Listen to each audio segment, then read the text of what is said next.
Ladder of ম্যাথমেটিক্সে সকলকে স্বাগত জানাই। ম্যাট্রিক্সের উপর যে সিরিজটি আমরা শুরু করেছি তার দ্বিতীয় প্রবলেমটি আমাদেরকে দেওয়া আছে। এই প্রবলেমে আমাদেরকে এক্স বলে যে প্যারামিটারটা কোশ্চেনে দেখা যাচ্ছে সেই প্যারামিটারটার ভ্যালু চাওয়া হচ্ছে। ঠিক আছে, এক্স যে ভ্যারিয়েবলটা তার ভ্যালু চাওয়া হচ্ছে। এখন এক্স এর ভ্যালু বের করার জন্য আমাদেরকে একটা ইকুয়েশন দেওয়া আছে, সেই ইকুয়েশনটাকে আমাকে সলভ করতে হবে। সেই ইকুয়েশনটা ম্যাট্রিক্স দিয়ে তৈরি হওয়া একটা ইকুয়েশন, এবং ইকুয়েশনটা শুধুমাত্র ম্যাট্রিক্স গুণের উপরই বেস করে তৈরি হয়েছে।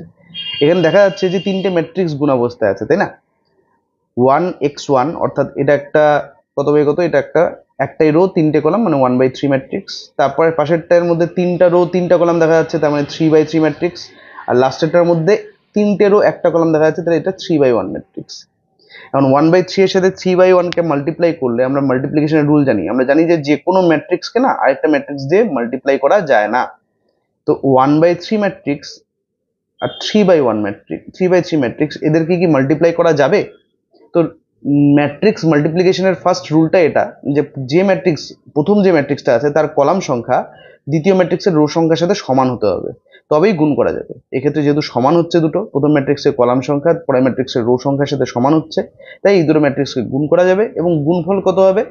প্রথম ম্যাট্রিক্সের রো সংখ্যা ইন্টু দ্বিতীয় ম্যাট্রিক্সের কলাম সংখ্যা, তার ফলে যে ম্যাট্রিক্সটা পাওয়া যায় সেই ম্যাট্রিক্সটা হচ্ছে গুণফলটা হবে। তার মানে একটা 1/3 ম্যাট্রিক্স হলো।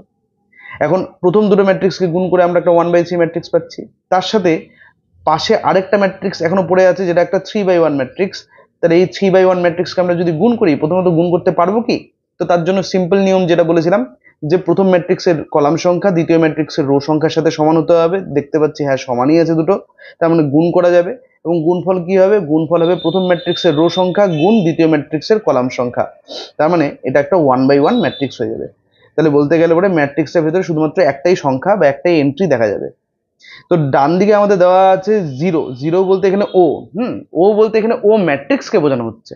ঠিক আছে, ও বলতে কোনো সংখ্যা না, ও হচ্ছে একটা ম্যাট্রিক্স যার মধ্যে শুধুমাত্র একটাই এন্ট্রি থাকবে, কারণ আমরা দেখলাম বা পাশের তিনটা ম্যাট্রিক্সকে গুণ করে 1/1 ম্যাট্রিক্স পাওয়া যাচ্ছে। তার মানে এই ওটাও হচ্ছে একটা 1/1 ম্যাট্রিক্স। ঠিক আছে, তো বেসিক্যালি ইকুয়েশনটা হচ্ছে এরকম দেখতে, 1x1 তার সাথে গুণ হচ্ছে 1 3 2 0 5 1 0 3 2, তার সাথে আবার গুণ হচ্ছে 1 1 x, আর গুণফলটা হচ্ছে 0 বলতে 0 ম্যাট্রিক্স। ঠিক আছে, যার মধ্যে এটা একটা 1/1 ম্যাট্রিক্স, মানে একটাই রো একটাই কলাম আছে। বেসিক্যালি বলতে গেলে ম্যাট্রিক্সটার ভিতরে একটাই সংখ্যা থাকবে, একটাই রো আর একটাই কলামের জন্য। ঠিক আছে, এই হয়ে গেল ম্যাট্রিক্স ইকুয়েশনের অ্যাকচুয়াল ফরম্যাটটা। এখন আমাদেরকে কি করতে হবে? সিম্পলি ম্যাট্রিক্স গুণ